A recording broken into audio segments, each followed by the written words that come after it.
এই বিষণ্ণতা মেয়েদের ক্ষেত্রে পুরুষের চেয়ে দ্বিগুণ হারে বেশি হতে পারে। এই হারটা পৃথিবীব্যাপী প্রায় একই রকম, প্রতি 100 জনে প্রায় 5 থেকে 6 জন বিষণ্ণতা রোগে ভুগে থাকেন। নেগেটিভ অ্যাজাম্পশন তৈরি হয়, সে ধরে নেয় যে কালো হলেই বোধহয় খারাপ, ফর্সা হলে সুন্দর।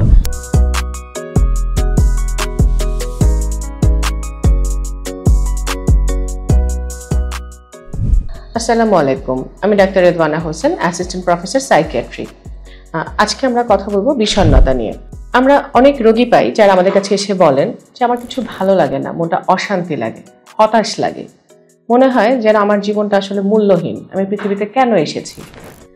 আবার অনেকেই ঠিক এরকম স্পষ্টভাবে না বলতে শুরু করেন যে আমার ক্লান্ত লাগে, টায়ার্ড লাগে, আগের মতো কাজে কর্মে এনার্জি পাই না, ঘুম আসে না, খাওয়ার রুচি কমে গেছে।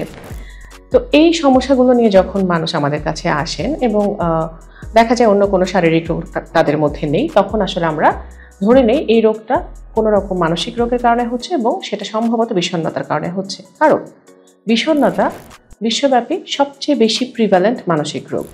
প্রতি 100 জন মানুষের মধ্যে কমপক্ষে 6.7% রোগী বাংলাদেশে বিষণ্ণতা রোগে ভোগেন এবং এই হারটা পৃথিবীব্যাপী প্রায় একই রকম, প্রতি 100 জনে প্রায় 5 থেকে 6 জন বিষণ্ণতা রোগে ভুগে থাকেন। এই বিষণ্ণতা মেয়েদের ক্ষেত্রে পুরুষের চেয়ে দ্বিগুণ হারে বেশি হতে পারে, অর্থাৎ মেয়েরা পুরুষের চেয়ে দ্বিগুণ রেটে বিষণ্ণতায় ভোগেন। মেয়েদের মধ্যে বিষণ্ণতা বেশি হওয়ার বেশ কিছু কারণ রয়েছে যা আমরা পরবর্তীতে আলোচনা করব। বিষণ্ণতা যাদের হয় সাধারণত এটার নির্দিষ্ট একটা কোনো কারণ আসলে খুঁজে পাওয়া যায় না। দেখা যায় যে এটার বিষণ্ণতার কারণের পেছনে অনেক রকম থিওরি প্রস্তাবিত আছে, তার মধ্যে জেনেটিক লোডিংটা কমন, তবে কোনো সিঙ্গেল জিনকে বিষণ্ণতার জন্য আসলে এখন পর্যন্ত আবিষ্কার করা যায়নি, বরং বলা হয়ে থাকে যে বিভিন্ন জিনের একটা কম্বাইন্ড ইফেক্টের কারণে বিষণ্ণতা হতে পারে সেই রোগীদের ক্ষেত্রে যারা বিষণ্ণতার ঝুঁকিতে আছেন। ছোটবেলা থেকে বেড়ে ওঠার ক্ষেত্রে যারা কোনো অ্যাডভার্স চাইল্ডহুড এক্সপেরিয়েন্সের সম্মুখীন হন তাদের বিষণ্ণতার ঝুঁকি বেশি থাকে। যাদের ব্যক্তিত্বের গঠনে যারা একটু অ্যাংশাস পার্সোনালিটি, যারা অল্পতে ঘাবড়ে যান, আবার যারা হচ্ছে সোশিওট্রপিক পার্সোনালিটি, অর্থাৎ যারা নিজের সব কিছুতে নিজের অ্যাপ্রুভাল চান যে তাদেরকে সবাই পজিটিভ কিছু বলুক, ভালো কিছু বলুক, সোশ্যাল অ্যাপ্রুভাল, পিপল প্লিজার, তাদের মধ্যে কিন্তু বিষণ্ণতার ঝুঁকি বেশি থাকে।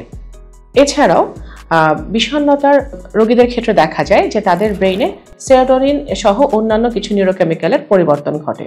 আর এছাড়াও বিষণ্ণতার যে সাইকোলজিক্যাল থিওরি আছে তার মধ্যে একটি গুরুত্বপূর্ণ থিওরি যেটা কগনিটিভ থিওরি, সেটা আমি ছোট্ট করে একটু আপনাদের সাথে শেয়ার করতে চাই। দেখা যায় যে কোনো ব্যক্তি যদি ছোটবেলায় খুব খারাপ কোনো এক্সপিরিয়েন্সের সম্মুখীন হতে থাকেন বারবার, তাকে যদি বলা হয়ে থাকে তুমি কালো, তুমি পড়াশোনায় ভালো না, বা রিপিটেডলি সে যখন এই ধরনের নেগেটিভ এক্সপিরিয়েন্সের সম্মুখীন হয় তার মধ্যে একটা নেগেটিভ অ্যাজাম্পশন তৈরি হয়, সে ধরে নেয় যে কালো হলেই বোধহয় খারাপ, ফর্সা হলে সুন্দর, পড়াশোনায় ভালো হলেই সাকসেসফুল, এই ধারণাগুলো তার মধ্যে তৈরি হয়ে যায় এবং পরবর্তী জীবনে যখন তার লাইফে কোনো কঠিন পরিস্থিতি আসে তখন কিন্তু তার সেই নেগেটিভ যে ধারণাগুলো ছিল সেটা আবার অ্যাক্টিভেটেড হয়ে যায় এবং তার মধ্যে বিষণ্ণতার লক্ষণ দেখা যায়। এই নিয়ে আরো বিস্তারিত আলোচনা করব পরবর্তী পর্বে। দেখা হবে ইনশাআল্লাহ। আল্লাহ হাফেজ।